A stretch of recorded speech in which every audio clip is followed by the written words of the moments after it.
নাম আব্দুল উজ্জা, কালিমা পড়ার পর নাম হয়ে গেল আব্দুর রহমান। এই সাহাবীর সাথে সব সময় বিড়াল থাকে, কি থাকে? জাহিলি যুগে নাম ছিল আব্দুল উজ্জা। উজ্জা একটা মূর্তির নাম, এই মূর্তির গোলাম।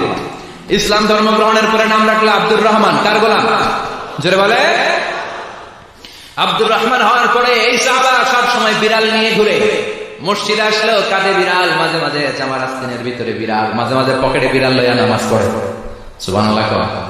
বিশ্বনবী একদিন মজা করে আব্দুর রহমান নামক ওই সাহাবীটারে ডাক দিয়ে বললেন, ও বিড়ালের বাবা, ইয়া আবা হুরাইরা, হে বিড়ালের বাবা।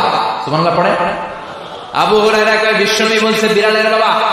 আমার নবী যদিও মজা করে ভালোবাসা থেকে আমার নাম দিয়েছে বিড়ালের বাবা, আজকে থেকে কেউ আমার আব্দুর রহমান ডাকবি না, মরার আগের দিন পর্যন্ত আমি থাকবো বিড়ালের বাবা।